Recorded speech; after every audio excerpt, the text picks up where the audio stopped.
Assalamualaikum warahmatullahi wabarakatuh. Halo sahabat Busur Story dimanapun kalian berada. Semoga kita semua selalu dalam keadaan sehat. Pada episode kali ini, Busur Story akan menceritakan beberapa cerita-cerita anekdot lucu tentang Nasaruddin Hoja. Cerita-cerita Nasaruddin Hoja dibagi menjadi beberapa situasi, mulai dari cerita Nasaruddin dan kerajaan, Nasaruddin dan murid-murid, hingga Nasaruddin dan masyarakat sekitar, dan masih banyak lagi. Berikut ini kami ceritakan cerita Hoja dari segi tingkah lakunya yang pandir atau pura-pura bodoh.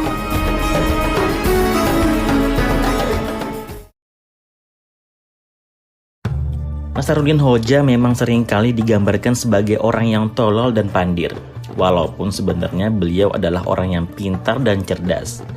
Hoja diketahui memiliki kemampuan untuk memahami sejauh mana daya berpikir orang lain dan berbicara sesuai dengan tingkat penalarannya.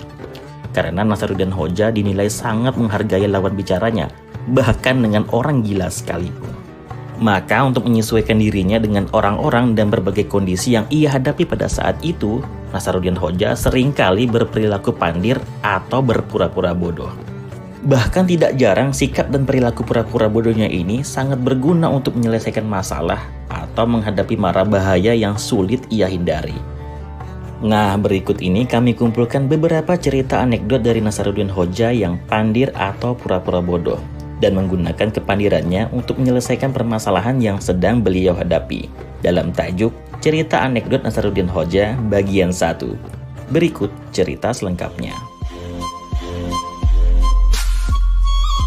Syekh Nasaruddin Hoja memang akan menyesuaikan perilakunya sesuai dengan siapa orang yang sedang beliau hadapi. Jika memang harus berperilaku pandir dan pura-pura tolol dalam menghadapi orang tersebut, maka beliau akan melakukannya. Seperti diceritakan ketika beliau harus berhadapan dengan orang gila. Diceritakan pada suatu ketika, ada orang gila yang menculik seorang anak dan membawanya naik ke atas menara yang menjulang tinggi.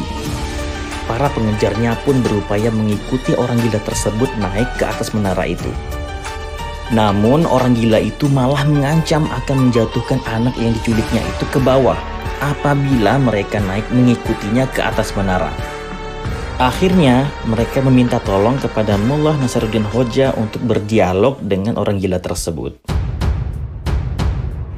Syekh Nasaruddin Hoja pun kemudian datang dengan membawa sebuah gergaji di tangannya. Lalu kemudian dia berteriak kepada orang gila tersebut. "Hoi, kalau kau tidak membiarkan anak itu turun ke bawah dalam keadaan selamat tanpa kurang satu apapun, maka menara ini akan kugergaji dari bawah."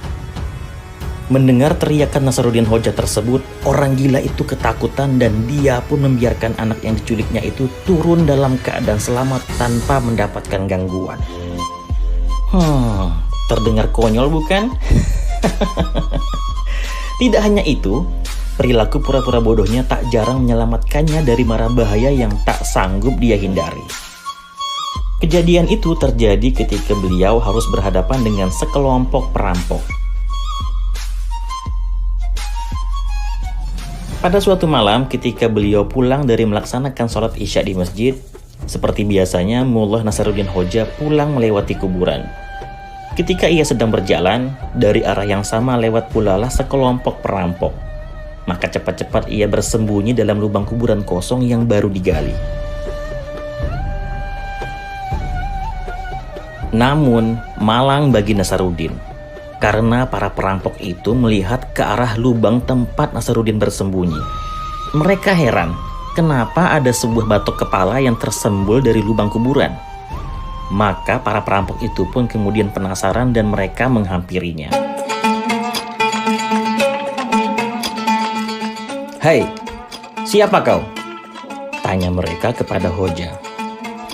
Nasaruddin Hoja pun kemudian mendongakkan mukanya dan menjawab, "Aku ini mayit yang dikuburkan di sini." "Hah?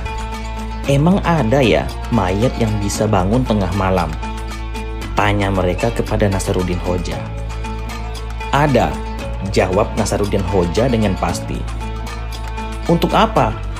tanya mereka lagi. "Untuk menghirup udara segar," jawab Nasaruddin Hoja. "Apa benar orang yang sudah mati masih perlu udara segar?" tanya mereka kepada Nasaruddin. "Oh iya ya, kau benar. Ternyata aku yang salah," jawab Nasaruddin Hoja sambil membaringkan kembali badannya di dalam lubang kuburan itu. Para perampok itu pun kemudian tertawa terbahak-bahak dan meninggalkan Nasaruddin tanpa mengganggunya sedikit pun.